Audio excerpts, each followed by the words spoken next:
There was a period where getting to the top of the mountain within WWE took time. You had to pay your dues and win the respect of your peers, and even then you may be anointed the world champion and still have a bunch of people tell you weren't ready. It's a treacherous position to be in. Forget that today though. The WWE title can be thrown on anyone at any time, as we saw with Jinder Mahal a few years ago. You can be at the bottom of the card on a Monday and leading the charge on a Tuesday, leaving fans scratching their heads trying to figure out what on earth they missed. That shiny belt is no longer the beacon it once was, and in many ways, that's a shame. But who has been able to lay their hands on such a prize faster than anybody else? Let's find out. I'm Simon from WhatCulture, remember to subscribe, and this is 10 wrestlers who became WWE Champion the quickest. Number 10, Alberto Del Rio. Clocking in at 359 days, Alberto Del Rio had an on-off again relationship with WWE. Right now they don't seem on the best of terms, so don't count your chickens that we'll see him anytime soon. There's more chance of Repo Man coming back. The less said about his second run, the better too. The bizarre partnership with Zeb Coulter was just that, and by the time he was put in the League of Nations, it was easy to forget that at one point ADR was smashing it. After debuting on SmackDown in 2010 as the Mexican Aristocrat, he drew huge crowd heat and defeated Rey Mysterio in his first match. We weren't playing around here, and neither was Del Rio, who boasted about his flashy cars and came to the ring with his own personal ring announcer in Ricardo Rodriguez. This continued when he won the Royal Rumble in 2011, and it seemed as if this would result in him beating Edge for the World Heavyweight Championship at WrestleMania 27. Company found out that the Rated R superstar would have to retire though, plans changed and he was allowed to go out on top. When the time was right, however, it was back to the original direction. After also winning Money in the Bank, he cashed in on CM Punk at SummerSlam, meaning he was the world champion 359 days after debuting. It wasn't a great reign as he was usurped by John Cena 3 weeks later, but still, I just gave you the facts. Number 9, Kurt Angle. Not only did Kurt Angle adjust to the world of pro wrestling quicker than nearly anyone ever, but he also was able to become the WWE Champion in just 343 days. That is super fast, especially for that era. This was the case from the off too, as he had an amazing debut year. Arriving in November 1999, he pissed off fans something fierce within days, and by the time Taz marched to the ring at the Royal Rumble 2000, fans were desperate to see the Olympic gold medalist get destroyed. Somebody needed to shut him up. The seeds were planted, however, after Angle's Euro-Continental title run. He was so entertaining and so good at being both the European and Intercontinental Champion that WWE saw the writing on the wall. They knew what they had, and we had to capitalize on it. The powers that be did this by allowing him to win the King of the Ring and go toe-to-toe with Triple H in a feud over Stephanie McMahon. Which sounds awful when you say it out loud. But it was at no mercy when he defeated The Rock to win his first world title. And yeah, it wasn't a super clean finish as Rikishi got involved, but I bet you wouldn't have remembered that if I hadn't have told you, which is the point. All these years on, we just look back fondly on the fact Kurt was able to climb to the top of the mountain so quickly. It was hugely impressive, all things considered, and in a rare occurrence, no one cared how fast it happened. The crowd were more than aware that Angle had proved himself, just got better and better for a while. Then we know what happened, but whatever. In the late 90s and early 2000s, Kurt was the man, and it showed.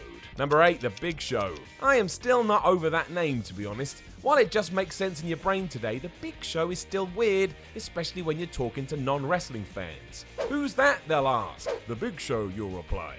Then they usually stare at you and walk off. Either way, he was able to go from debut to world champion in just 273 days. That debut was pretty damn memorable as well. Appearing from the ring at the St. Valentine's Day Massacre in 1999 and hurling Stone Cold Steve Austin out of a steel cage, it was a rocky road at first for the Giant. Despite his size, he didn't set the world on fire, even though he most certainly found his feet before long. This all culminated at that year's Survivor Series. On a side note as well, that was even more impressive given that before that he'd been put in the awful group known as the Union, but that's the benefit of being massive. Can overcome that stuff. Added into this main event to replace Steve Austin, who had been run over by a car, there was still some surprise when it was The Big Show who overcame both The Rock and Triple H to raise gold among his head. He pinned the Game to claim that, and again, this was done in a mere 273 days. He even defended it successfully a month later against the Big Boss Man at Armageddon. He did lose it 50 days later, but enjoyed 3 more reigns at the top of the tree. Ain't too shabby at all. Number 7, Kane. We've talked a lot about impactful debuts in this list, and Kane may have been the best of the bunch. Tearing the door off the Hell in a Cell at Bad Blood in October 1997, he also tombstoned his brother The Undertaker and cost him his match against Shawn Michaels. That is one way to let everybody know you've arrived. He tore through the WWE at first too, his only real hurdle coming when he finally battled the Phenom at WrestleMania 14 and lost. However, his aura was always kept intact. He walked towards the ring with fire literally blasting from the entranceway, and he was just cool. As nerdy as that sounds. When you learn that he used all this momentum to win his first WWE title at just 266 days, it kinda sums it up. Even more so when you learn that Taker took 379 days. Coming at the King of the Ring 98, which yes is also where Mankind tried to kill himself, the Big Red Machine was battling Steve Austin in the main event with the stipulation of first blood. Whoever got busted open would lose, and you could kind of see what was gonna happen.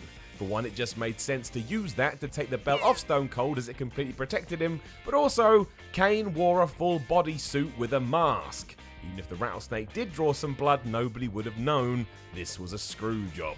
It's good for Kane that he was able to come out with his hand raised too, as if he had lost, he had said he would set himself on fire. Right. It wasn't all happiness and smiles though, as 24 hours later, Austin stunned Kane into next week to regain his World Championship. Does remain one of the shortest reigns in WWE history. Number 6, AJ Styles. This entry is just cool and a great bit of inspiration to always bet on yourself. AJ Styles was a legend even before stepping into WWE, but there was a question how he would do in the so-called land of the giants. That's obviously changed a lot over recent years, but Styles still shocked everyone by being so damn good that not even the biggest wrestling company in the world could ignore it. From debuting at the Royal Rumble in 2016 until Backlash of the same year, which was just 231 days, AJ won the WWE Championship and just took the place by storm.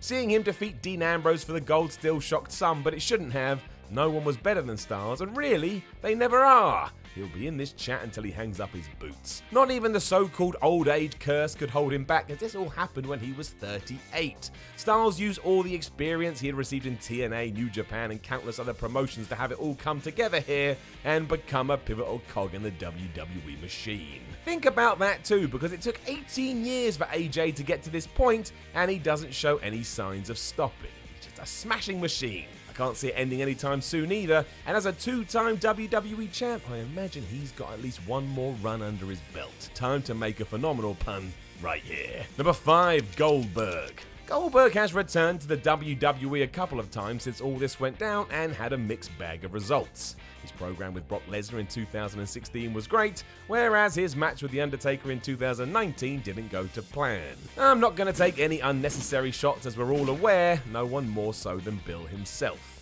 Still rocks. Going back to the past though, Goldberg's first run with the company wasn't as good as it could have been. Not arriving until 2 years after WCW had closed its doors, a fantastic debut was soon scuppered with strange booking and the decision to have Goldust put a wig on him. No one should ever take themselves too seriously, but it's not the Bill anybody wanted to see. Just let him destroy fools. Despite all of this, it didn't take long for the man with one of the longest streaks in wrestling to find himself in the hunt for the big gold belt. He was given the green light at Unforgiven 2003, where he beat Triple H just 174 days after he had walked down the aisle and attacked The Rock. Now, this should have been a few weeks earlier at that year's SummerSlam, but whatever. This was 16 years ago, I'm not going to get my knickers in a twist. What was strange is that this didn't last all that long. The game recaptured it 3 months later at Armageddon, and from here it was downhill before Goldberg left the WWE after that falling apart with Lesnar at WrestleMania 20. This all feels better now, even with the Super Showdown stuff. Everyone just seems on better terms. Number 4, Yokozuna. Yokozuna feels like a forgotten dream at this stage. A huge guy who could move like he was anything but 500 pounds that allowed him to stand out and then some. He was even smashing out super kicks before everybody and their dog was doing them. I don't think he slapped his leg either. Who am I kidding? His arrival into the WWE was as massive as he was too. Debuting in October 1992, he just flubbed everybody up. Opponents like Virgil were owned on a weekly basis, and Mr. Fuji managed his client all the way to winning the '93 Royal Rumble. That naturally meant he was heading to WrestleMania 9. What happened there is now one of the most infamous moments in all of pro wrestling. Challenging Bret Hart for the title, it seemed like Hitman had the match won until Fuji threw salt into the eyes, which turned the tables. After just 173 days, Yokozuna was your WWE champion. That did not last long. In one of the stupidest decisions you can think of, Hulk Hogan walked out to the ring as soon as this was done and challenged Yoko to a fight right there and right then, with the belt on the line. Everybody accepted for some reason, and minutes after winning the ultimate prize, Hogan leg dropped Yokozuna and took it away from him. It wasn't exactly a dominating reign then, but hey, the stats don't lie, and before long Yokozuna would be winning the thing back anyway. Number 3, Sheamus. One of the worst things you can do in modern day WWE is push someone new too soon. Fans can get really mad at this and utterly derail someone's career as they freak out at a wrestler getting rewards before they believe they've earned it. It's all very weird and complicated, but in many ways it's something that befell Sheamus. When the Irishman debuted for ECW in June 2009, you could he was still finding his feet, but the potential was there. He tangled with Goldust in a feud most people enjoyed, and after taking care of the veteran, he moved over to Raw. From there, it was rocket ship time. Sheamus won a Battle Royal to become the #1 contender, and he squared off against John Cena at the TLC pay-per-view. Nobody thought this would end in Cena losing his title, but lose it he did when he fell through a table in a tables match. Now this wasn't the best way to give Sheamus his first run with the belt, as it was basically a fluke, but still. Sometimes it's about getting there, and he was there in just 166 days. John had his eyes set on revenge from that point on, and 70 days after losing, he did get his championship back. What this did do, however, is establish Sheamus in the main event. Place he basically stayed for a lot of his tenure, so saying this was a mistake seems harsh. It was definitely a surprise and led to internet messaging boards the world over exploding. Number 2, Brock Lesnar. When you see Brock Lesnar, this one doesn't take a genius to figure out. Not only did he look like a monster, but he moved like a cruiserweight. You couldn't find someone who was a better fit for pro wrestling, especially in WWE. I can only imagine the look on Vince McMahon's face when he saw the next big thing for the first time. Money probably fell out of his ears. From the moment he debuted in March 2002, Lesnar was just exciting as well.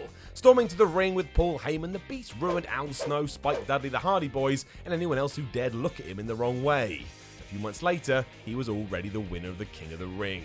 Through this, he also earned a WWE Undisputed Championship shot by pinning Rob Van Dam in the finals, and after a brief feud with Hulk Hogan, Lesnar was set to meet The Rock at SummerSlam. The Great One got crushed as well, meaning not only had Brock won the thing in 126 days, but he broke The Rock's own record to, at the time, become the youngest WWE champion in history. From there, forget about it. Regardless what you think about Brock, he has gone on to truly dominate WWE, and while he left in 2004, by the time he returned in 2012, he just carried this legacy on. Broke The Undertaker's WrestleMania streak, for goodness sake. In short, Lesnar really served as a changing of the guard. Austin and The Rock were on their way out, and a proper super athlete like Brock had all the tools to lead WWE to whatever was next. The fact he still has this rep despite leaving and taking long hiatuses sums it up. I think one day when we look back on his career, we'll all have to nod our heads and go, yeah, he did alright. Number 1, Ric Flair.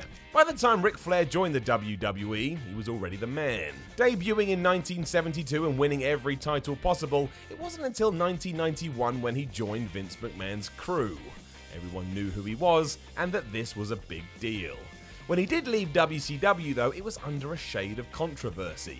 Happening after a contract dispute, the Nature Boy, who was the champion at the time, just held on to the physical belt. Why the hell not? It meant when he walked into the WWE, he was able to call himself the real World's Heavyweight Champion, as his advisor Bobby Heenan and executive consultant Mr. Perfect backed him up every step of the way. For fans, the real joy here was that it would surely end up with a Flair versus Hulk Hogan fight, something we'd wanted to see for years. These were the two biggest stars in the business, and a future WrestleMania main event seemed obvious. Because it seemed obvious, it never happened. Instead, after Flair had helped get the belt away from Hogan after assisting The Undertaker to defeat him at the Survivor Series, a vacated title was put up for grabs at the 1992 Royal Rumble. Whoever won that would also win the gold, and of course it was Rick who got the nod as he lasted over 60 minutes. It's still considered one of the best Rumbles ever. That meant it took 113 days for Flair to get to this position, and even with his existing pedigree, that's quite amazing. We never did get that Hogan-Flair encounter properly, but Ric's work with Randy Savage was still a joy, and maybe in many ways even better than anything we would have gotten otherwise. Know of any other wrestlers who became WWE champion really quick? Let us know in the comments below, and don't forget to like, share, and subscribe. Then head over to WhatCulture.com and read yourself some articles, and follow WhatCulture on Twitter at WhatCultureWWE. My name is Simon from WhatCulture, and I will talk to you again soon.